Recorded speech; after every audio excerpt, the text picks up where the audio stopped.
Ok, estamos Uh, grabando. Tengo que dar algo acá, parece, this meeting is being recorded. By continuing to be in the meeting, you are consenting to be recorded. Continue. Yeah. Exacto, exacto. Tienes que Tienes aceptar que de que... aceptar la grabación. Ya está, sí, sí. Ya que. Esperen que me voy a... Bueno, Marco es el moderador normalmente de estas reuniones, así que te doy la palabra, Marco. Yo me voy a cortar mi micrófono. Todos los demás que puedan cortar el micrófono mejor, porque así hay menos interferencia. Sí, muy buenas tardes a todos. Muy buenas tardes, Julio. Bueno, le damos la bienvenida a esta nueva charla de la Asociación Chilena de Reconocimiento de Patrones. Bueno, esta charla, como ustedes saben, la Asociación Chilena de Reconocimiento de Patrones, todos los meses organiza una charla y esta charla tiene como objetivo, ¿cierto?, difundir ciertas temáticas de interés que está orientada fundamentalmente, ¿cierto?, a los socios y amigos, vamos a decir, ¿cierto?, de la Asociación Chilena de Reconocimiento de Patrones. En este caso, nuestro invitado, ¿cierto?, Julio Jacobo, de la Universidad de Buenos Aires, ¿cierto? Bienvenido, Julio, y te agradecemos evidentemente, ¿cierto?, el tiempo que te diste, ¿cierto?, y el interés, digamos, de compartir un poco, digamos, de tu experiencia, ¿cierto?, y tus conocimientos con nosotros, ¿ya? En este caso, Julio, ¿cierto?, es amigo y invitado, digamos, es un amigo, digamos, de la Asociación Chilena, digamos, de Reconocimiento de Patrones.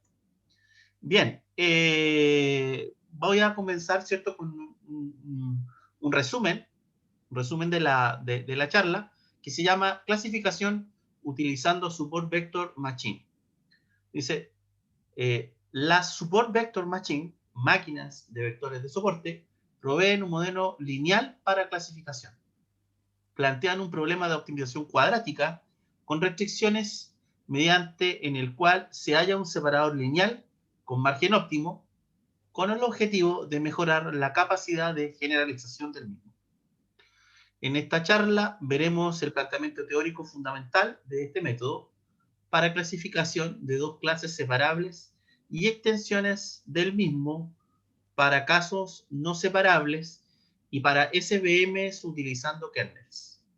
Bueno, la charla de hoy va a ser dictada por el doctor Julio Jacobo, quien es profesor adjunto del Departamento de Computación de la Facultad de Ciencias Exactas y Naturales de la Universidad de Buenos Aires. Actualmente sus intereses abarcan diversos campos del Machine Learning, especialmente orientados al procesamiento y análisis de video mediante métodos de aprendizaje profundo. Será orientados al procesamiento de imágenes y análisis de video mediante métodos de aprendizaje profundo. Bueno, Julio, entonces te damos la más cordial bienvenida a este espacio de difusión científica. En nombre, digamos, de la Asociación Chilena de Reconocimiento de Patrones, te doy un agradecimiento caluroso y un abrazo fraterno, ¿cierto?, por estar hoy día con nosotros. Entonces, estimado colega, usted tiene, ¿cierto?, la palabra. Ok. Bueno, muchas gracias por haberme invitado. Siempre es un gusto estar en contacto con ustedes. La verdad que bárbaro. Bueno, a ver, vamos a ver entonces el tema que introdujo Marco, que sí es Support Vector Machines. Me sale más en inglés que en castellano. Y vamos a ver el principio de funcionamiento. Vamos a ver hasta dónde llegamos, pero porque son más o menos 40 minutos. Pero mi interés fundamental es ver el principio de funcionamiento más básico, y después ver algunas extensiones que son muy importantes, pero quizás con menos nivel de detalle, aunque están en la presentación. Bien, antes que nada, perdón, ¿no?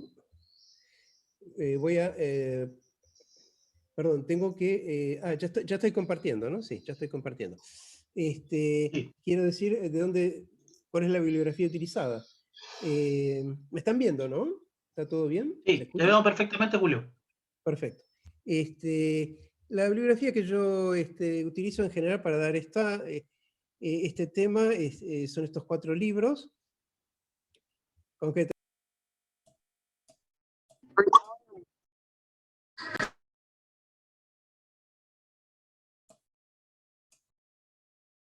Julio, estás con mute ahora.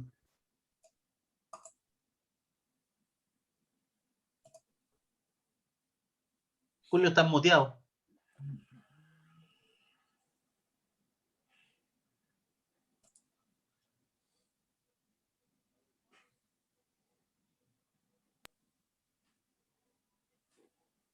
Ahí sí.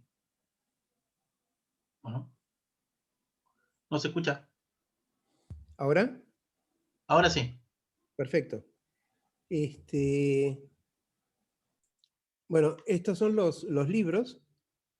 Esta es en lo que me basé. También podría haber incluido el Hasty, pero bueno, en realidad son estos los que yo he utilizado. Y las figuras de la presentación son extraídas de esos libros. Soy un poco vago para hacer figuras, todos lo somos. Y lo que sí las adapté un poco a esta presentación, algunas. Bien. Bueno, comencemos. Vamos al problema básico. Supongamos que tenemos un conjunto de n datos que sean linealmente separables, o sea, que hayan 2 clases que yo las pueda separar por una recta, en el caso que sean vectores en R2, por un plano, si estoy en R3, o si estoy en dimensiones mayores, por un hiperplano. Entonces, los dibujitos van a estar en R2, digamos, en general. Pero las fórmulas van a estar en R a la n, o sea, cualquier espacio, de cualquier dimensión. Supongamos que tenemos este problema. Tenemos una población de puntos celestes y una población de puntos grises, y queremos separarlos por un separador lineal. Y nos presentan estas 2 opciones. La opción de este separador de línea continua y la de este otro separador de línea punteada. ¿Cuál de los dos sería mejor? Bueno, claramente sería mejor el de línea continua. ¿Por qué? Bueno, porque el de línea punteada tiene poco margen, está muy cerca de la clase celeste, y muy posiblemente nuevas muestras, nuevos valores, de puntos celestes podrían muy bien quedar mal clasificados por la línea punteada. Por eso nos inclinamos por el separador de línea continua. Entonces, podríamos decir que lo mejor es tratar de maximizar el margen con el que un separador cuenta. Si bien estos 2 separadores separan igualmente estas muestras de entrenamiento, muy probablemente en testing el separador de la línea continua sea mejor, o sea, el de más margen. Entonces, entre todos los hiperplanos que separan perfectamente ambas clases, el método SVM elige aquella solución que posee más margen. Por ejemplo, en este caso, tenemos estas 2 poblaciones, de nuevo, celeste y gris, y nos proponen el separador de la dirección 1 y el separador de la dirección 2.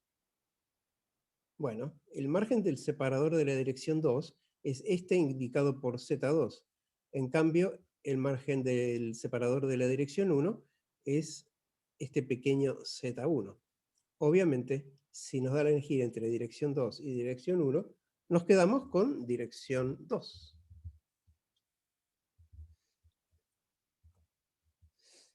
En nuestro problema vamos a suponer conocida la asignación de cada uno de los datos X sub I a cada una de las dos clases, C1 o C2.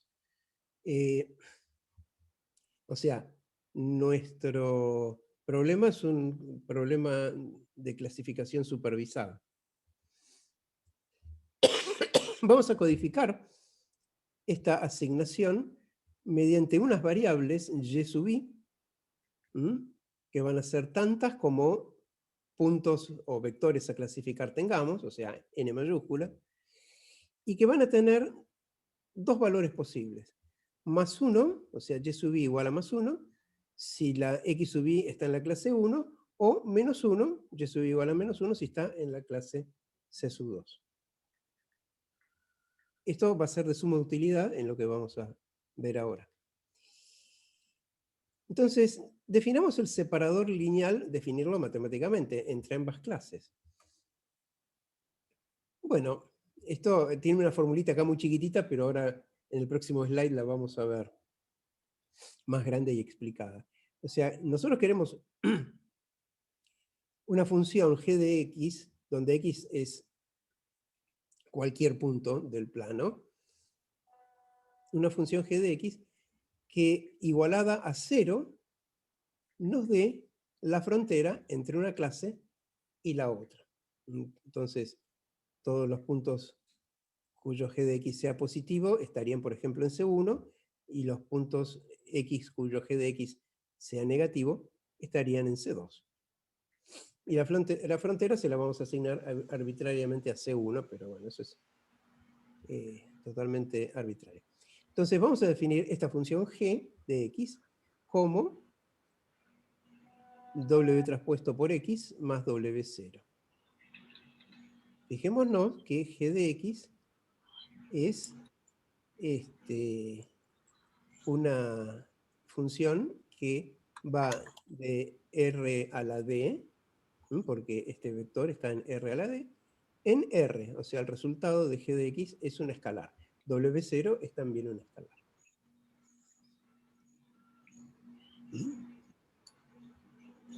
La regla para clasificar los vectores x será, entonces, como habíamos dicho, x se clasifica como perteneciente a C1 si g de x es mayor o igual a 0, y se lo clasifica como perteneciente a C2 si g de x es menor que 0. El problema entonces es, dados los puntos, o sea, dados los vectores, sabiendo a qué clase pertenece cada uno de los vectores, encontrar el separador lineal de mayor margen. Es ese. Para eso vamos a necesitar algunos detalles, ver algunos detalles de la función g de x, cómo actúa ella como separador. Para eso vamos a ver esta imagen. No tenemos representados acá los puntos a clasificar, pero imaginemos que están, pero no los vamos a necesitar específicamente para esto. Supongamos que estos puntos están en R2, simplemente a fines ilustrativos, nada más. Entonces tenemos x1 y x2, y cada punto que esté por acá tendrá sus componentes en x1 y en x2. Consideremos que la recta esta, roja, es la recta que se corresponde con g de x igual a 0. Entonces, todos los puntos que están abajo de esto van a tener g de x menor que 0. Yo utilizo puntos y vectores en forma intercambiable en general, aviso.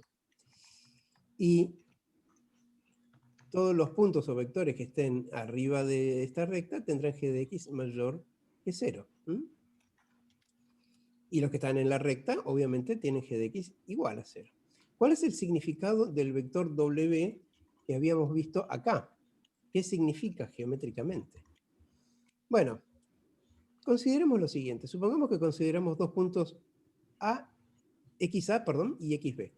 El xA estaría aquí y el xB estaría aquí. Dos puntos xA y xB que están sobre la recta de separación, o como acá pongo, hiperplano separador. Pongo acá hiperplano para hablar en los términos más generales posibles, pero para graficar, estamos graficando en R2, y ese hiperplano en R2 es simplemente una recta. Entonces, es cierto que para estos puntos, XA y XB, como están en la recta de separación o hiperplano separador, como lo queramos llamar, G de XA va a ser igual a 0 y también G de XB va a ser igual a 0. G de X igual a 0. Y por lo tanto, G de esto es G de XA, que es W traspuesta por XA más W0, y esto es G de XB, W traspuesta por XB más X0, y como son iguales a 0, los igualamos acá, pero lo que nos interesa es esta igualdad que está acá, porque de esta igualdad nos damos cuenta que podemos deducir fácilmente que W traspuesto por XA menos XB es igual a 0. Simplemente eliminamos los W0 y pasamos a este término del otro lado, sacamos factor común W traspuesto y tenemos esto. Esto indica que el vector W es perpendicular al vector XA menos XB, que es este, porque este producto que está acá no es otra cosa que el producto escalar entre dos vectores. Sí. ¿Ahora sí? Sí. O sea, que W es perpendicular al hiperplano de separación.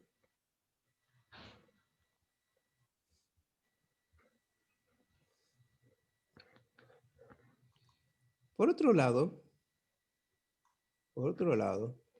un vector genérico X que está acá, o sea, un vector que está literalmente en cualquier parte del plano, siempre se puede descomponer en la suma de dos vectores que no son ortogonales entre sí, aclaro, vamos a verlo ahora. Un vector X, llamémoslo X perpendicular, que es el que va desde el origen a la proyección de X sobre el plano separador, o sea, sobre la recta roja. Este es X perpendicular, porque esto es perpendicular. Y otro vector que va desde ese punto hasta X. Acá no está indicado como vector, pero después lo vamos a ver, que lo podemos hacer perfectamente vector. Entonces vamos a decir que el vector X genérico se puede siempre pensar como una suma de este X perpendicular más este otro vector que está acá. Este vector que está acá, vamos a decir que tiene un módulo R, aunque sería un módulo con signo acá, dependiendo de qué lado está, de la línea roja. Y la dirección del vector que va de este punto a este punto, la vamos a dar con este vector W dividido su norma, que es un vector de módulo unitario, porque está dividido su norma, pero que tiene la misma dirección que el vector W, como tiene que ser. Esta descomposición siempre la podemos hacer. O sea que un vector genérico X se puede descomponer en X perpendicular más este vector de módulo R y de dirección W. Entonces, utilizando esta descomposición y teniendo en cuenta que G de X está definida como W traspuesto por X más W0, podemos ver que G de X es G de, bueno, escribimos X por su descomposición, ¿no? X traspuesto más R por W dividido su norma. Y como la fórmula de G es esta que está acá, simplemente reemplazando todo esto aquí en X, obtenemos esta forma de expresar G de X. Ahora, para el vector que va desde el origen hasta la frontera de la línea roja, digamos, o sea, X perpendicular, es cierto que como está en esa frontera, su G de X es 0. Y si nos fijamos, el primer y el tercer término de esta fórmula son exactamente este y este respectivamente. Por lo tanto, estos dos van a ser la suma de W traspuesto por X perpendicular más W0 va a ser 0, y por lo tanto lo único que va a quedar es esto, multiplicado por W traspuesto. O sea, G de X va a ser R por W traspuesta por W dividido en módulo de W.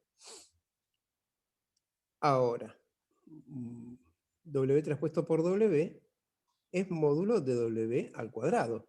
Entonces nos queda módulo de W al cuadrado dividido en módulo de W. Entonces, bueno, simplificamos. Y luego despejamos R y nos queda R igual a G de X sobre módulo de W. Donde vamos a tener entonces un R positivo arriba de la línea y un R negativo abajo. Pero no nos importa tanto eso, lo que nos importa es la distancia, tener una fórmula para la distancia de un punto cualquiera a la recta, al hiperplano de separación, o acá en este caso recta de separación, en el caso de la graficación esta, ¿no? Entonces, lo que vamos a hacer es tomar simplemente el módulo. Entonces vamos a definir a z como el módulo de R, y entonces tendremos que z es el módulo de G de X dividido el módulo de W. ¿Por qué nos interesa esto? Bueno, ya lo vamos a ver enseguida.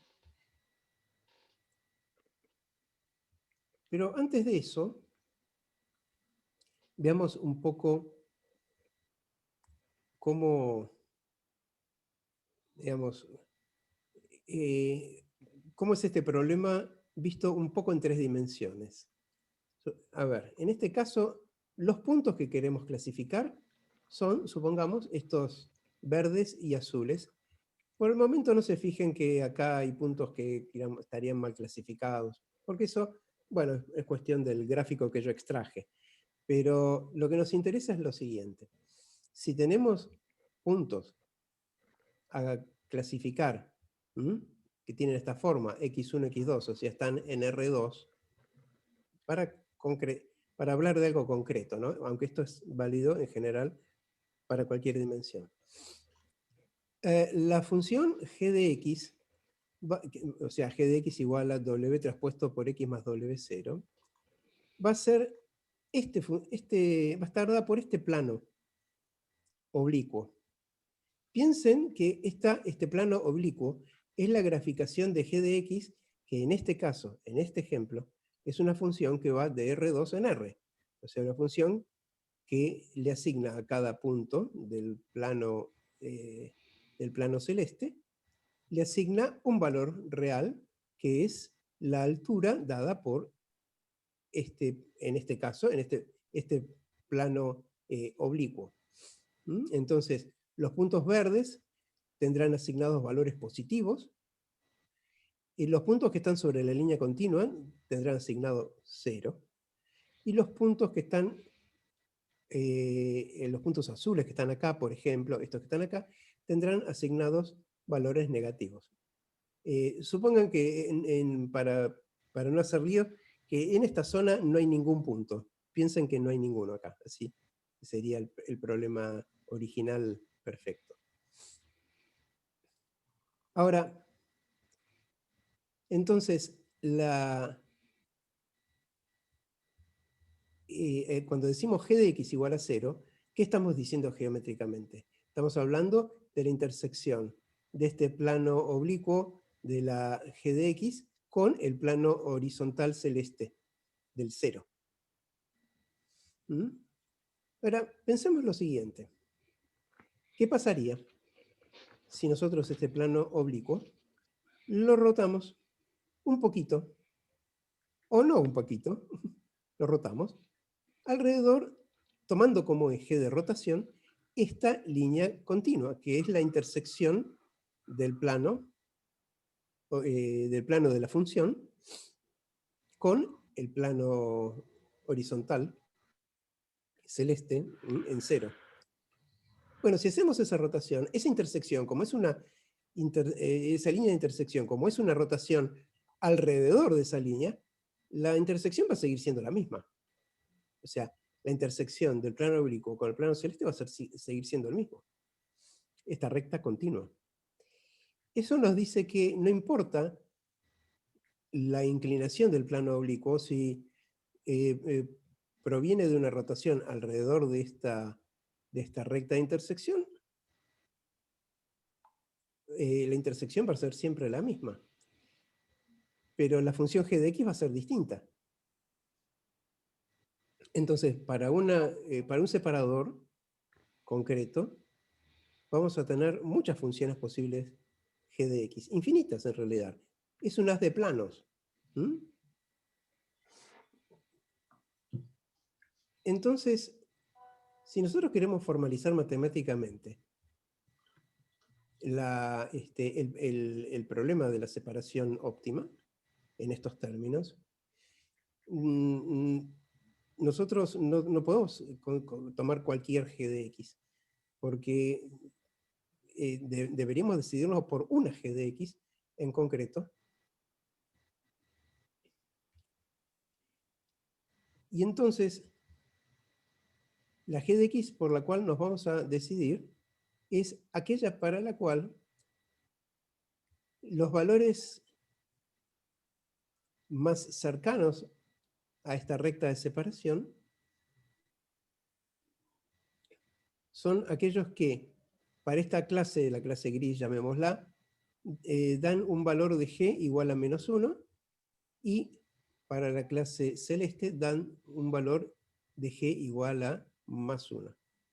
O sea que esta recta continua que está acá sería esta recta continua que está acá.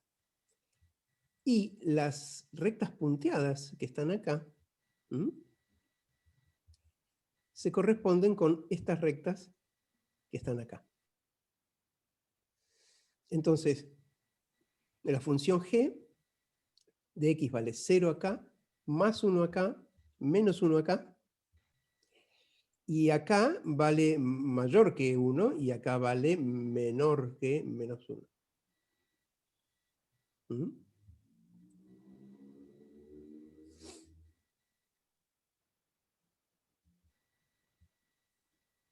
Entonces,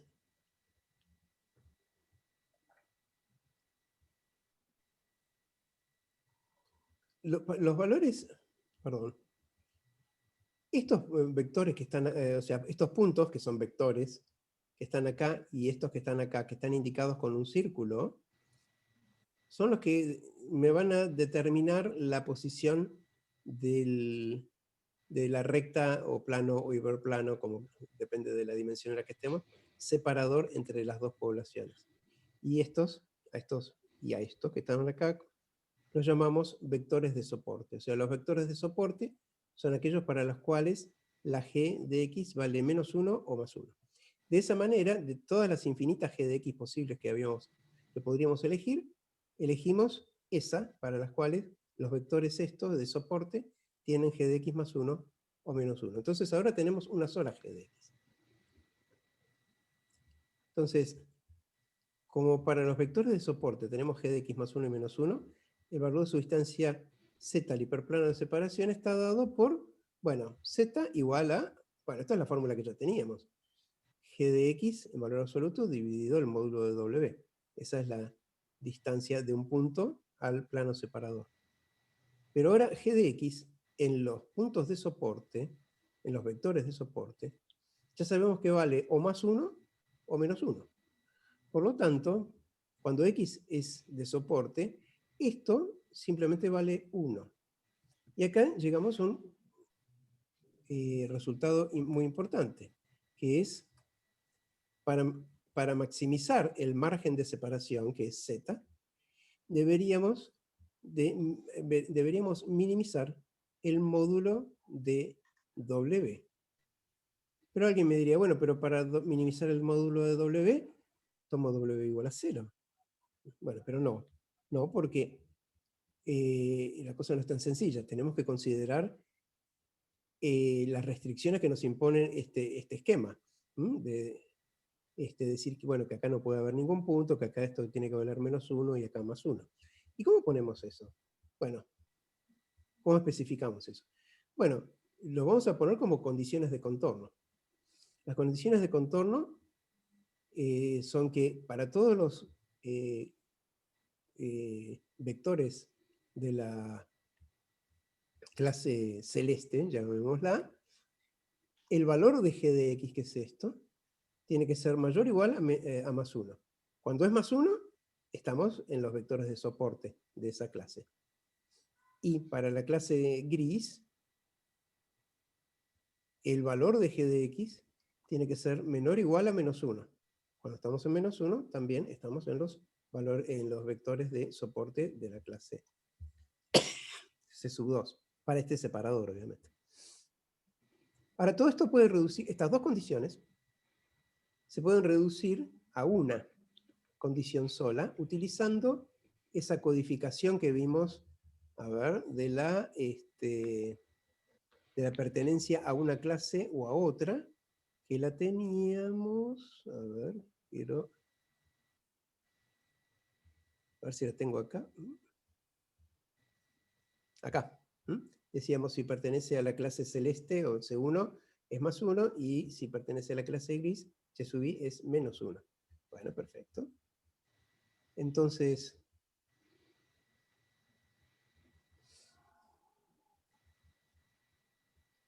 podemos condensar estas dos condiciones en esta, donde estamos simplemente a la g de x que tenemos acá, la estamos multiplicando por la codificación de su pertenencia a la clase 1 o a la clase 2.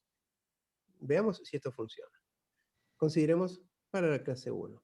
Para la clase 1, y sub i es más 1. En este caso, la condición es simplemente lo que está entre paréntesis mayor o igual a más 1. ¿Qué es esto? Es la condición para C1, o sea que ahí funciona. Veamos para X perteneciente a la clase C2, o sea, a la clase gris. Ahí, para la clase C2, y sub i es menos 1. Entonces tenemos un menos 1 acá.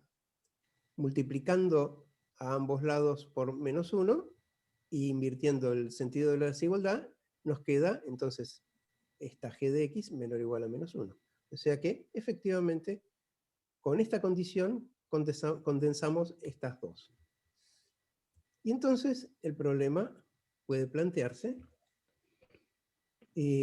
como minimizar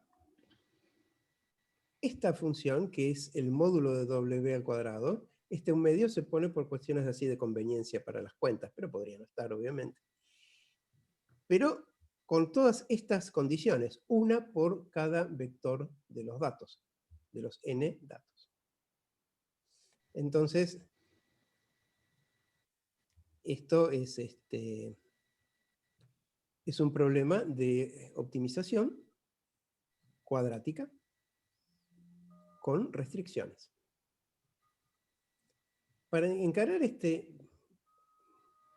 problema de optimización cuadrática, vamos a utilizar multiplicadores de Lagrange. Vamos a plantear el problema desde el punto de vista de Lagrange, de manera que la solución a ese problema coincida con la solución de este problema. Entonces, vamos a plantear ahora el siguiente lagrangiano, o sea, función de Lagrange.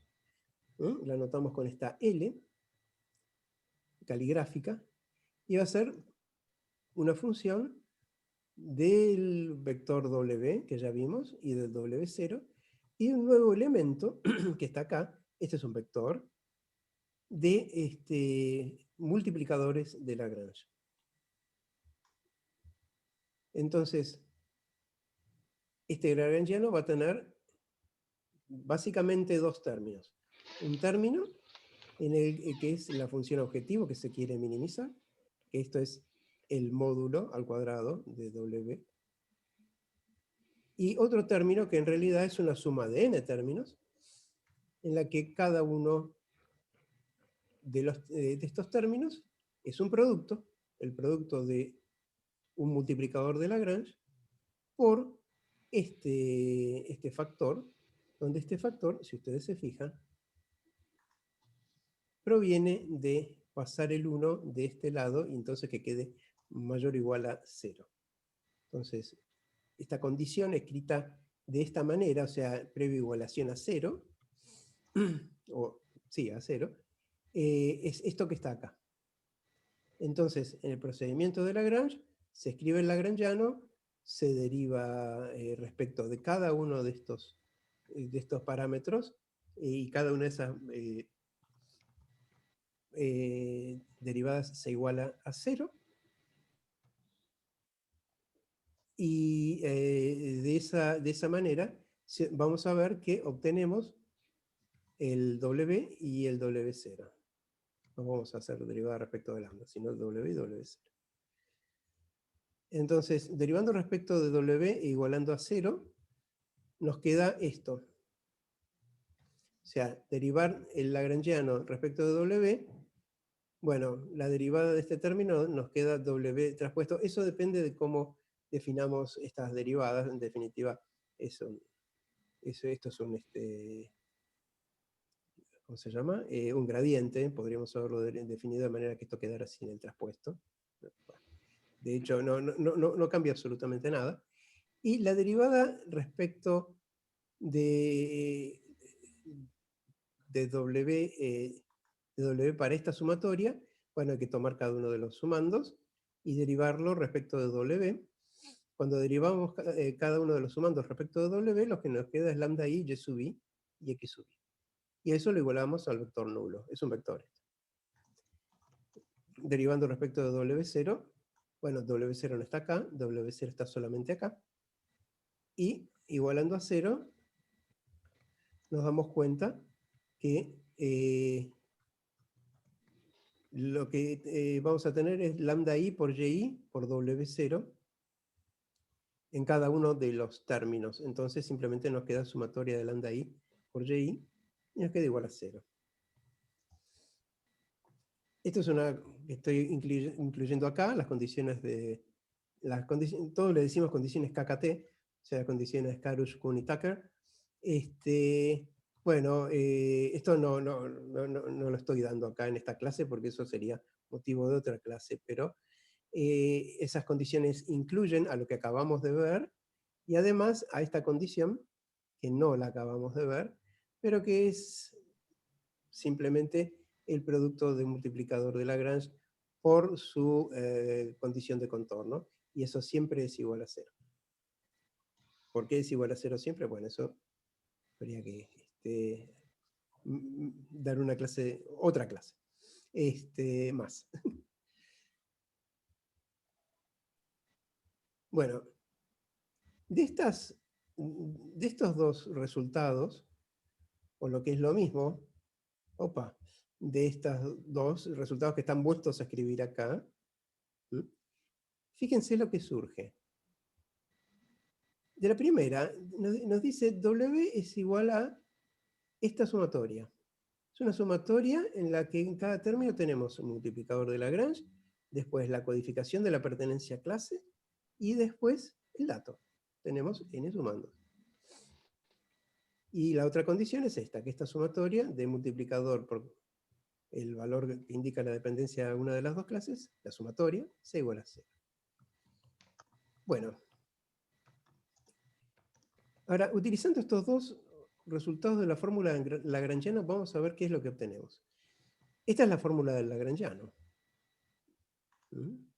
Vamos a usar primero este primer resultado. Vamos a reemplazar este W por esta sumatoria y lo vamos a hacer aquí, aquí y aquí. Entonces, si lo reemplazamos aquí y aquí, bueno, obtenemos este W traspuesto y este W. Es simplemente un reemplazo.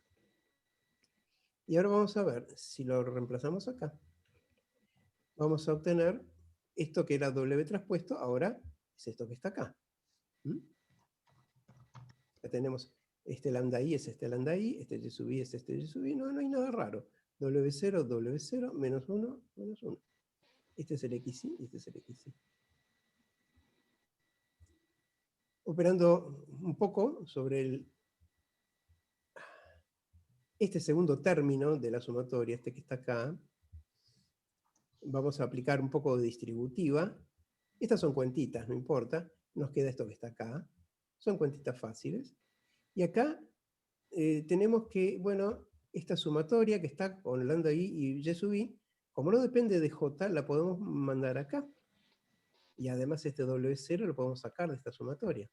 Bueno, son cosas triviales, pero acá vamos a usar el segundo resultado que teníamos, que esta sumatoria era igual a 0. Y entonces, fíjense que este producto de sumatorias es igual a este producto de sumatorias, nada más que restado, y acá está sumado con un medio. Entonces, nos queda menos un medio. Este término se nos fue, porque esta sumatoria se hace 0, y acá nos queda la sumatoria de lambda sub i.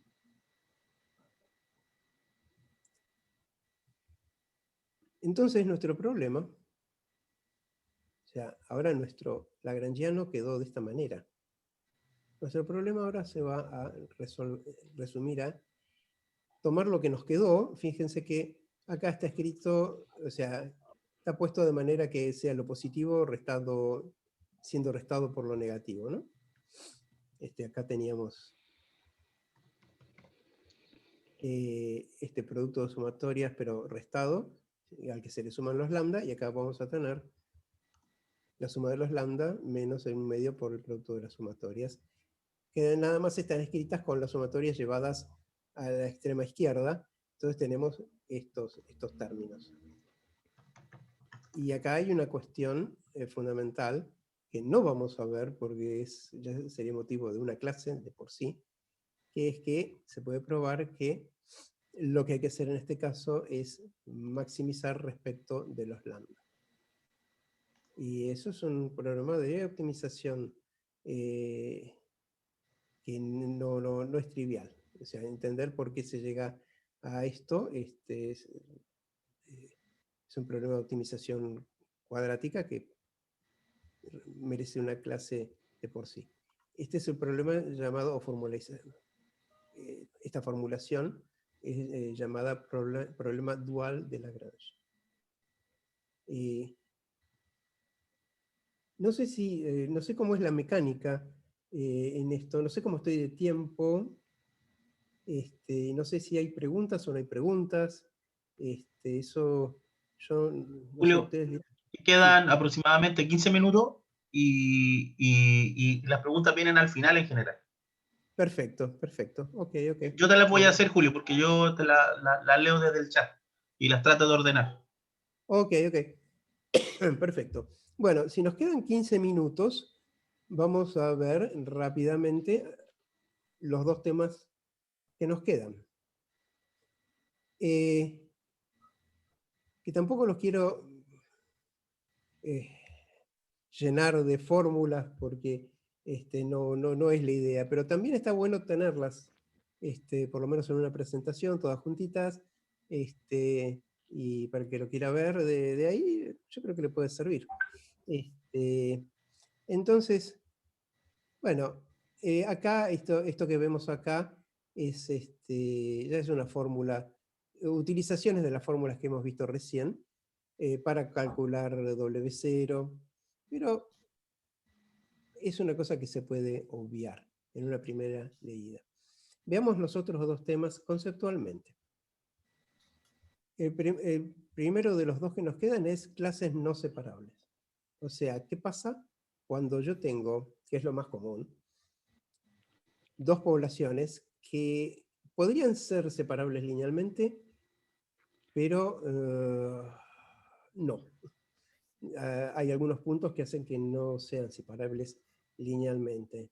Entonces, ¿qué es lo que hacemos? Bueno, vamos a decir, bueno, ahora no es que si no te puedo separar perfectamente, entonces no te puedo separar.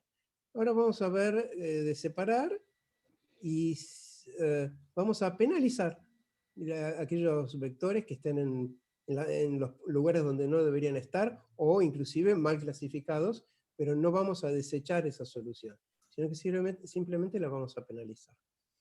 Entonces, para ese caso, lo que se introduce son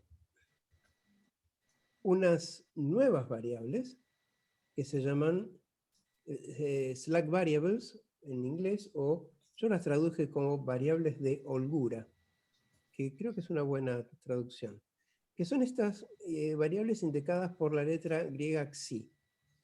Una variable de estas por cada punto, por cada uno de los puntos. Acá tenemos que los puntos azules, estos que están acá, están todos correctos. Inclusive este está en el límite, pero correcto aún, es uno de soporte. Pero por ejemplo, este ya no está correcto. Es más, está mal clasificado.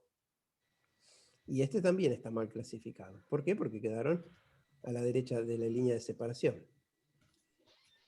Por el lado de los puntos rojos, estos están ok, este es punto de soporte, y este, si bien no está mal clasificado, porque está del lado correcto de la línea de separación, está en la zona prohibida, entre comillas, que ahora ya no es prohibida, pero es penalizada.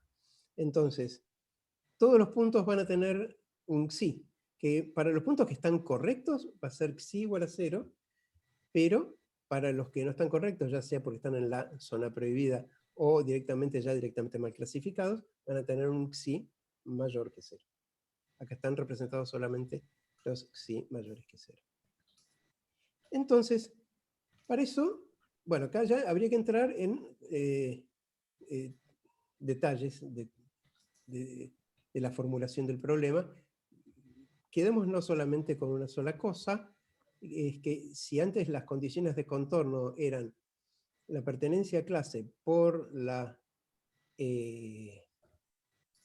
función g de x, tiene que ser mayor o igual a 1, ahora va a ser mayor o igual a 1 menos xi sub i. Y cuando el xi sub i es mayor que 0, o sea, cuando los puntos están mal, de alguna manera, entonces va a entrar a tallar. Si no, simplemente para los puntos que están bien, es simplemente 0 y es lo mismo que antes.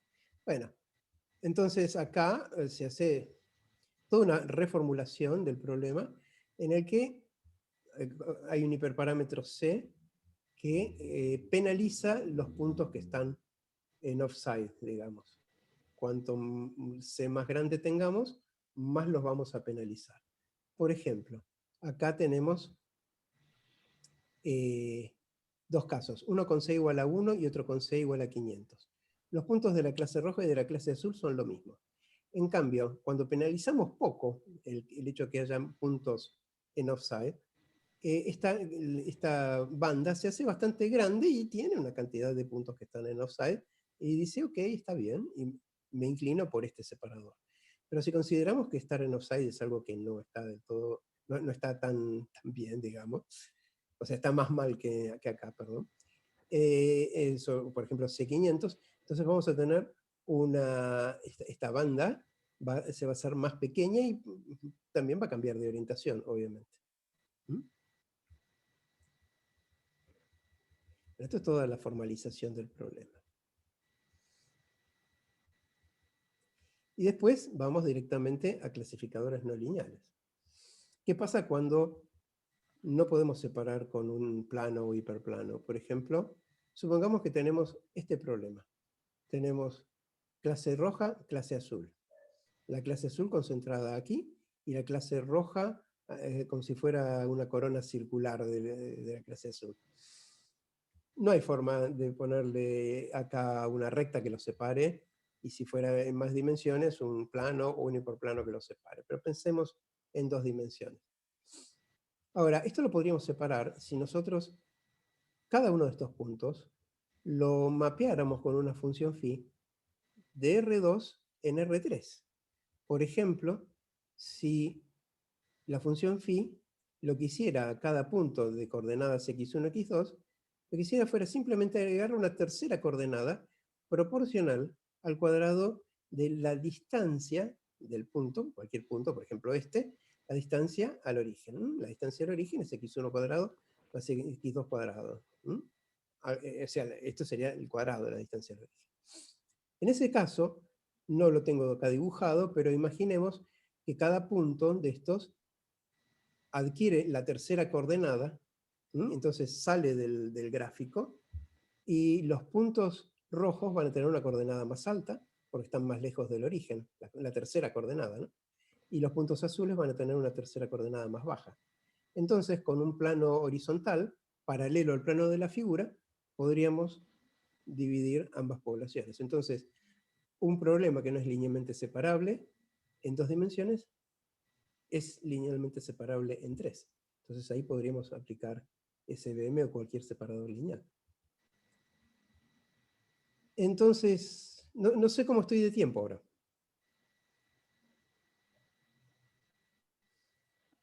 ¿Verdad? 6 minutos. Ok. Entonces, bueno, esto que vamos a ver ahora es muy utilizado, son los kernels. Kernels es un tema ya de por sí, es enorme, simplemente es la utilización de kernels en SVM. A ver, supongamos que tenemos una función phi que va de R a la D en R a la P, donde P es mayor que D. Entonces, esperen a ver si... Ah, acá, yo le había puesto que P era mayor que D. Perfecto, sí, lo estaba buscando. Entonces, vamos a definir el kernel que toma 2 elementos de R a la D, R a la D por R a la D, y nos da... O sea, lo definimos como el producto de este vector y este vector, donde este vector es el vector al cual es mapeado X cuando uno utiliza phi. Y este otro es otro vector, es el vector al cual es mapeado X' cuando uno utiliza phi. O sea que estos son 2 vectores, este es un vector fila, este es un vector columna, y este es entonces un producto escalar, en R a la P. O sea, tomamos los X que están en R a la D, cada uno le aplicamos phi, obtenemos sendos vectores en R a la P y hacemos su producto escalar. Por lo tanto, el valor resultante del kernel es un escalar. El ejemplo más simple de kernel es con la función identidad, o sea, phi de x igual a x. En ese caso, el kernel, el kernel para este phi va a ser x' traspuesto por x, o sea, el producto escalar. Ahora, si en nuestro problema los datos entran solamente mediante productos escalares, entonces podremos reemplazar esos productos escalares por algún kernel asociado a una función phi conveniente. ¿Qué es todo eso? Bueno, vamos a verlo. Primero, vamos a ir de a poco. A ver, ejemplos de phi. Consideremos esta phi. Esta phi nos manda de R2 a R6, en el que tenemos 1, x1, x2, x1 cuadrado, x2 cuadrado, y x1 por x2, o sea, término constante, lineales, cuadráticos y cruzados. Podemos definir K como phi traspuesto de x por phi de x', y simplemente lo que tenemos acá es el producto de phi de x por phi de x', producto escalar. O sea, 1 por 1, x1 por x'1, x2 por x'2, x1 cuadrado por x'1 cuadrado, y así, y tenemos 6 sumandos. Ahora, la definición del kernel se hace a partir de la phi inicialmente. Ahora, es siempre necesario ir al espacio de dimensionalidad más alta mediante la transformación phi y ahí hacer el producto escalar tal como hemos hecho acá. O sea, agarramos el x, agarramos el x', le aplicamos phi a cada uno de ellos y luego hacemos el producto escalar. No necesariamente. Por ejemplo, esto es lo que se llama el kernel trick. El truco del kernel. Pensemos en esta función. Digamos, k de x igual a esto, que es el producto interno en el espacio de baja dimensionalidad, más 1, y todo eso elevado al cuadrado. Y alguien me dirá, ¿cuál es la phi? Acá no veo ninguna phi, ¿cómo sé que es un kernel? Debería tener una phi. Bueno, ¿cuál será la transformación phi correspondiente? Bueno, tenemos que k de x, haciendo cuentitas, ¿no? K de x es esto al cuadrado, desarrollamos el producto interno en R2 para no extendernos demasiado, nos queda esto, ahora desarrollamos el cuadrado de este trinomio, confían en que las cuentas están bien hechas, y ahora vamos a decir, bueno, puede comprobarse que este kernel corresponde a una transformación phi, dada por esto. O sea, fíjense que haciendo las cuentas, si hacemos phi de x1, x2 y x'1, x'2, y hacemos el producto interno de phi de x y phi de x', nos va a dar exactamente esto. Entonces sí existe un phi. Pero acá hay una cuestión. En realidad existe phi, pero no lo necesitamos, porque la fórmula del kernel no depende de phi. No depende de phi. Y lo único que necesitamos es hacer acá el producto interno en el espacio de baja dimensionalidad y ya. No necesitamos el espacio de alta dimensionalidad con todo lo que implica en sobrecarga de operaciones. Bueno, acá esto es una cosa que podemos obviar. La pregunta es, ¿podemos usar kernels en SVM? Sí. ¿Por qué? Porque en todas las cuentas de SVM los datos entran por medio del producto escalar. Miren.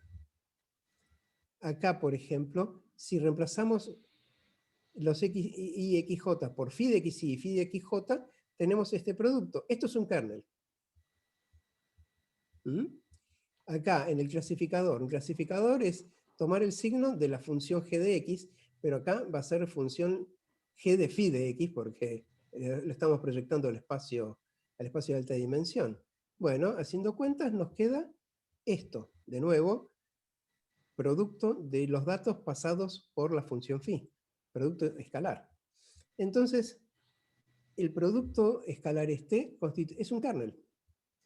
Entonces el problema de optimización queda formulado de esta manera, en función de kernels. Y el clasificador también. Y si el kernel que utilizamos se puede usar el kernel trick, entonces eso es fantástico. Y para terminar, esta es quizás el kernel más importante, el basado en las funciones gaussianas de... Por eso Gaussian Radial Basis Function, no puse la palabra Gaussian, pero bueno. Y no tenemos ya casi tiempo, pero acá tenemos un parámetro gamma. Es interesante porque no vamos a ver las cuentas, pero la phi correspondiente es una phi que nos mapea del R que sea a un espacio de dimensión infinita, porque se utiliza serie de Taylor. Entonces, por ejemplo, en este caso, que vamos de R a la 1, y con un gamma igual a 1 además, podemos demostrar fácilmente que la phi mapea cada x a este vector de, digamos, vector de dimensión infinita. Y para terminar, ¿cuál es la influencia del parámetro gamma? Bueno, si el parámetro gamma es bajo, tendremos esta separación. Si el parámetro de gamma lo aumentamos, ya empieza a agruparse cerca de los puntos, y si lo aumentamos mucho, directamente hace un overfitting violento sobre estos puntos. Y bueno, después esta condición de Mercer no se puede dar en esta clase tan rápida. Y después, estas son unas reglas para construir kernels, nuevos kernels a partir de kernels existentes. Hay que ver cada una de las reglas por separado. Bueno, no sé, eso es todo. Bueno, Julio, muchas gracias. Sí, efectivamente, este es un tema muy extenso, ¿no? Como para darlo digamos, en una sola hora. Pero un poco la idea, ¿cierto?, es dar una visión global. Entonces, interpretando, ¿cierto? Bueno, hay varias preguntas, pero para tratar, digamos, de ir como de lo general a lo particular, una de nuestros objetivos, digamos, ¿cierto?, es que se difunda las actividades, digamos, de los grupos de investigación, ¿cierto?, de los grupos de investigación a través de estas charlas. Entonces, quizás tú nos podrías contar un poco del grupo de investigación de la Universidad de Buenos Aires. Esa es una primera pregunta, y la otra es es dentro, digamos, de las investigaciones que tienen en este momento, cuáles son las alternativas de colaboración, ¿cierto? Que tú piensas que son interesantes para el grupo de usted. Bueno, sí. La primera pregunta, ¿cuál era? Perdón, estoy terrible, pero quedé Un poco mareado. describir el grupo de investigación Ok, ok. Bueno, que tienen el con grupo, Marta, con María Elena y con claro, Daniel. sí, bueno, el grupo de investigación, bueno, Marta Mejair y yo lo comenzamos en los años 90, hace un tiempito, en el Departamento de Computación de la Facultad de Ciencias Exactas y Naturales de la Universidad de Buenos Aires. Y, y siempre nos hemos dedicado a cuestiones de procesamiento de imágenes. Habíamos comenzado con procesamiento de imágenes satelitales, temas de radar de apertura sintética, en el cual Marta Mejair y yo hicimos nuestras respectivas tesis de doctorado. Y bueno, después fuimos dirigiéndonos, aunque nunca dejamos, o sea, bueno, hace tiempo que ya no lo hacemos, pero durante mucho tiempo seguimos en esa línea de remote sensing, pero también nos orientamos a procesamiento de imágenes, de otro tipo de imágenes, por ejemplo, imágenes médicas, imágenes de, voy a poner algunos temas, por ejemplo, reconocimiento de logos en publicidad, o reconocimiento de chapas patente de automóviles, o sea, de la placa, ¿no? La placa que identifica el automóvil. Seguro que me estoy olvidando de muchísimas cosas, pero después reconocimiento de enfermedades en la piel, cáncer, ¿no? Cáncer en la piel. En eso se ha dedicado Daniel Acevedo. Eso ya es más actual. También estamos ahora bastante con todo lo que es métodos de remote, perdón, métodos de aprendizaje profundo, concretamente reconocimiento de acciones y cuestiones de lo que se llama visión en primera persona, o sea, ecovisions en inglés, para identificar acciones humanas a partir de entrenamientos con videos tomados por cámara usadas por las propias personas. También nos hemos dedicado, hemos tenido bastante interacción con robótica, con el problema de aprendizaje y movimiento simultáneo de los robots en ambientes no conocidos, que eso es procesamiento de imágenes, para reconocer el ambiente y la orientación y dónde está y todo eso. Y ahora estamos, sí, bastante con esto de, está todo el mundo, aprendizaje profundo, distintos métodos. Concretamente, lo que estamos más interesados ahora en cuanto a metodología, o una de las cosas, que es la que estamos más interesados, pero no es la única, obviamente. Pero estamos muy interesados en Transformers, que es el paso siguiente al mecanismo de attention para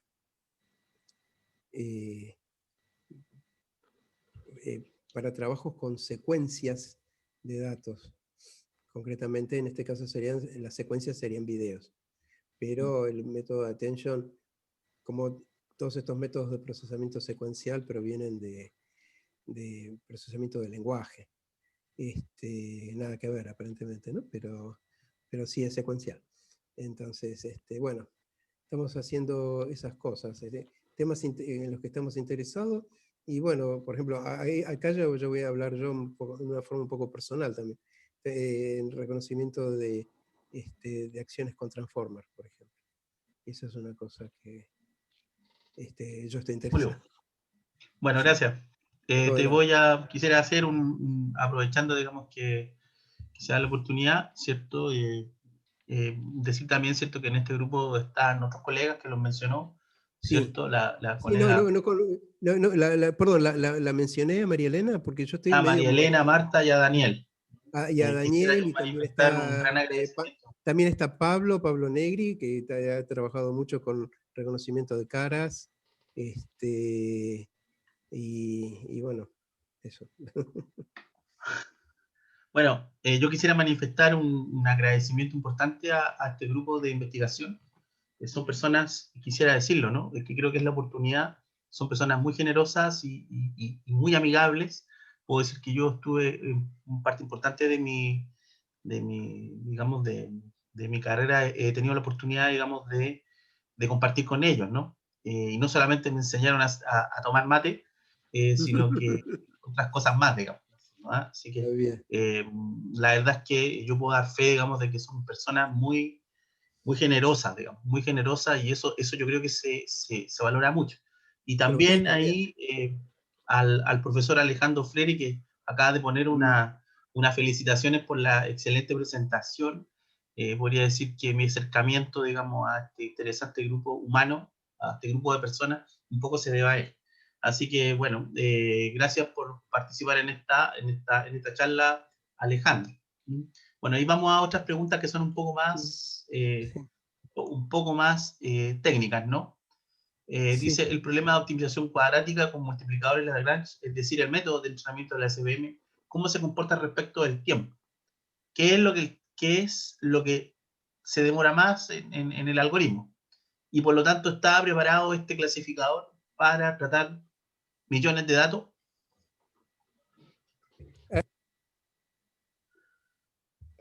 Antes que nada, no sabía que estaba Alejandro. Un Sí, saludo, ahí está. Alejandro. Un saludo muy grande, muy grande. Bueno,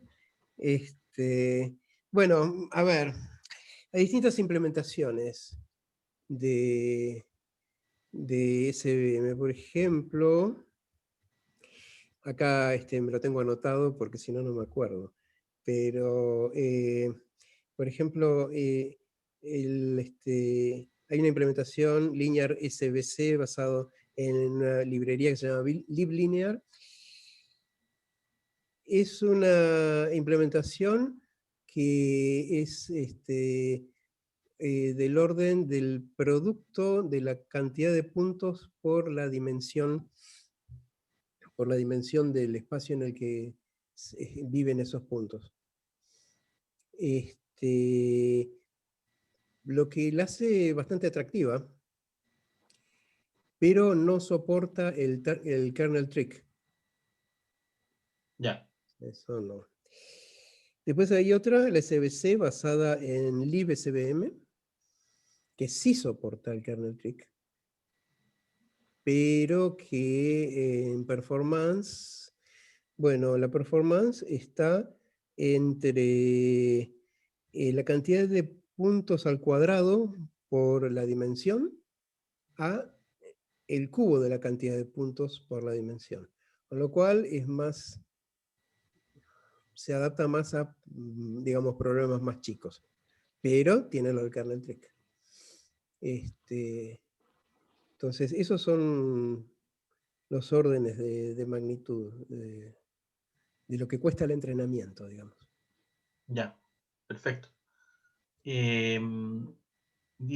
Pregunta, si hay más de 2 clases, ¿cómo se complica el SVM? Bueno. O la SVM, yo en realidad que es la SVM, porque son máquinas de soporte vectorial. Sí, sí, sí. Son femeninas, ¿no?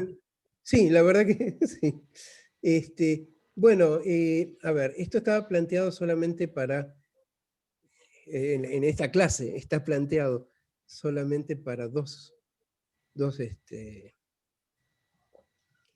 dos clases. ¿Qué cosas se pueden hacer? Bueno, algunos, lo que en general se hace es la forma más habitual que se hace para cuando uno tiene clasificador de 2 clases y lo quiere extender para más clases. Hay esencialmente dos métodos. Es uno contra todos y el otro todos contra todos. El uno contra todos es, bueno, uno hace, es eso, hace uno contra el resto, uno contra el resto, uno contra el resto. Y se fija cuál es el que clasifica mejor. Y en el todos contra todos es como una... bueno, todos contra todos tiene algunas variantes, además ahora no las tengo en mente, pero básicamente se fija... Es una explicación un poco más larga, ¿no? Yo no la tengo en mente además la explicación en este momento, pero es una explicación un poco más larga, uno puede considerar distintas combinaciones. Y ver qué Es combinaciones. decir, se puede abordar el problema de clasificación de múltiples clases. Sí. Además, hay otro método para esto, en el que el multiclase está en la formulación misma. Ya. O sea, no es un injerto, sino Ya. que... Pero no me acuerdo del autor. Pero lo tengo bajado. Después lo podría compartir. Sí. Tan interesante. Sí. Ya, dice, pregunta respecto, digamos, del problema cuando las clases no están balanceadas.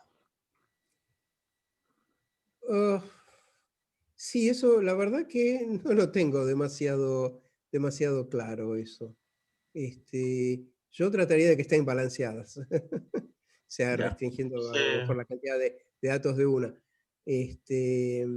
No, la verdad que no lo tengo claro eso.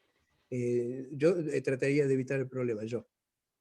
Ya. No conozco alguna forma específica para SVM que tenga que ver con eso. Julio, Hay una pregunta bien específica que tiene que ver con, dice, aproximadamente cómo se vería el espectro de información de Fisher de un SVM. Espectro de información de Fisher. Sí. No estoy en el tema. Ya. No estoy en el tema. O sea, los vectores de Fisher es uno de esos temas que uno siempre va posponiendo. Y bueno, y no. Uno tiene que decidir a veces no, siempre, a qué cosas dedica su tiempo. Y yo en este momento estoy tratando más de dedicar a estos otros temas que yo estaba diciendo, ¿no? Que a lo mejor tienen que ver con Fisher también, yo no lo sé. Pero bueno, ya de por sí son flor de tema. Una flor de tema. Una expresión súper argentina. Sí, Ya, sí, hay sí, otro. sí. Sí, flor de tema, flor de laburo, ¿cierto? Sí, Pregunta, exacto. dice, ¿cuántos hiperparámetros se tendrían en cuenta GC? ¿Se podría comparar el hiperparámetro C con el learning rate de las neural networks? ¿Cómo se descubre el kernel a utilizar de acuerdo a los datos? A ver, que son varias preguntas. Sí, son varias preguntas. Sí, la que me sonó Veamos por la así, del final, pues, ¿cómo se descubre el kernel utilizar de acuerdo a los datos? ¿Cómo no? ¿Hay una regla? no, yo no he visto ninguna regla hasta donde yo sé. Hay gente prueba, más bien es prueba y error. Por ejemplo, el kernel polinomial se usa para Natural Language Processing, bastante, pero nunca he usado nada de eso. Y después el otro, el de la Radial Basis Functions, ese realmente se usa mucho. Es más, por ejemplo, en las librerías ya es una opción que es, yo diría, me tenía que fijar, pero es casi por default, que tiene para especificar el C y el gamma como hiperparámetros. O sea, a utilizar una separación no perfecta, o sea, con un valor de C, y el gamma, considerar la radial basis function. Ese es el que más, creo que es el que más se usa. Hay una colaboración ahí del colega G. Castell, dice, hay métodos especializados para el caso, dice, a comparison of class balance strategies for SVM in the No, problem of estoy hablando, modeling. qué pena que haya metido la cuchara. Estoy hablando de la forma de, hay diferentes formas de cómo lidiar con sets que no estén, Desbalanceados. sí, que estén desbalanceados. Entonces, claro, depende de los hay de balanceo a balanceo, por ejemplo. Si el desbalanceo no es muy grande, pues casi que la intuición funciona. Pero, por ejemplo, hay casos donde el desbalanceo es brutal. Háblese, por ejemplo, en ciertos problemas de electrocardiografía, donde tú tienes 1 a 10.000, 1 a 1000 en la relación. Hay que ponerle, hay que casi que dirigir el método de esos casos. Claro. Sí, bien. Ahí el colega dio una referencia, ¿no? A Comparison of Class, Balance. ¿Ese es un artículo? Ajá. Sí, ese es un artículo relativamente simple, pero da una idea de cómo puede hacerse. Bien, me gustaría, sí, bueno, que lo... Lo puso en el chat, Julio. Ah, bien, perfecto, bien, bueno. Ya, y hay otro tema más, la verdad es que ya son las 6:30, deberíamos terminar a las 6:30, el tema, digamos, de la estimación de los hiperparámetros, cómo se hace, cómo lo hacemos, digamos. En este caso, el parámetro Bueno, C y el otro hiperparámetro digamos, esto tiene que ver, de los hiperparámetros, ¿cuál? ¿El C y todo eso? C, Bueno, eso de los depende. hiperparámetros. Claro, no, yo pensé que era ya esperaba la solución del problema y de los lambda y todo eso. No, de los Sí. hiperparámetros, bueno, eso es una cuestión no hay una cuestión específica, hay que explorar el espacio de hiperparámetros, como en cualquier problema que tenga hiperparámetros, y eso se hace hasta donde yo sé. O sea, no conozco formas analíticas para eso, sino más bien empíricas. Entonces uno va, barre todo el espacio de hiperparámetros. Tengamos en cuenta que no puede barrer un hiperparámetro y después el otro y después el otro, sino que son las combinaciones de hiperparámetros. O sea que cada vez que agregamos un hiperparámetro más, la cuestión sube de dimensión, digamos, ¿no? Pero, por ejemplo, Claro. en este caso, si tenemos G y gamma, es una exploración de un espacio bidimensional, y bueno, uno propone distintos valores de gamma, distintos valores de C, y entonces hacen todas las combinaciones, y hay herramientas que automatizan bastante esto, en el que uno le da esos valores y las deja funcionando. Por ejemplo, no sé, en scikit-learn, por ejemplo, la librería scikit-learn, pero no es la única, pero es la que más me gusta. Entonces, automatizan la exploración y se fijan cuál es la mejor combinación. Todo esto, por supuesto, con cosas obvias como cross-validation, por ejemplo, ¿no? Sí, respecto de la Sergio Alejandro Freni dice, gracias Alejandro, me resultó la mejor presentación de CM que ya vi. ¿Pueden Gracias. circular el material, por favor? Yo tengo que salir ahora, pero le agradezco mucho esta oportunidad. Sí, por supuesto, está toda la información de todas estas charlas, el video y toda la información que nos pueda compartir el expositor, ¿cierto? Van a quedar en el sitio de la chip, donde está la parte prácticamente de las charlas. Ahí va a quedar toda esa información. Bueno, yo creo que con todo eso, ya como que hemos ido dándole rienda suelta, digamos, a las preguntas, ¿no? Porque la verdad es que hay preguntas también, ¿cierto?, que son muy similares, digamos. Claro. Todas tienen que ver con... y también hay felicitaciones por la presentación. Felicitaciones por la presentación, Julio. Bien. Bueno, muchas gracias. Muchas gracias. Ahí se conectó Ismael Orozco, digamos, ¿cierto? Muy buena presentación. Muchas gracias, Julio. Toda la gente todos los colegas argentinos están ahí Bueno, apoyando uy, acá estoy viendo a todo. Julio. Bien. Porque dejé de compartir y ahora veo todos los que están. Sí. Bueno. Sí. Si se pueden poner, si podrían ponerse, sería mucho, quisiera tomar una fotografía de la, ¿cómo se llama? para poder tener un bonito recuerdo, si es que se puede. Sí. Ay, estamos todos los grandes. Qué bonito lo que está sucediendo, ¿no? Sí, Qué sí. bonito lo que está No, sucediendo. Les voy fantástico. a sacar una foto y después se Sí. las voy a mandar. Y mientras se prepara para la foto, también podrías pasar el aviso de la próxima revista. Sí, bueno, la Asociación Chilena de Reconocimiento de Patrones, afortunadamente es una asociación muy activa, digamos, y nos proponemos siempre muchos desafíos. Y el próximo desafío que tenemos, bueno, tenemos dos desafíos importantes dentro, digamos, de este año, que es, primero, continuar con estas charlas. eh, por lo tanto, en el fondo lo que hacemos más bien es contactar a colegas, ¿cierto?, que están de nuestra red de colaboración y entonces eso es lo que vamos a hacer. Lo que sí es que pensamos que, digamos, dentro del deber ser de toda asociación científica es difundir el conocimiento y por lo tanto tenemos un gran desafío, que es el tener una revista. Así que estamos, digamos, trabajando fuertemente en este megaproyecto, ¿no? Que, digamos que es algo muy, vamos a utilizar un término, muy acariciado, por todos nosotros, digamos, y por lo tanto, ¿cierto?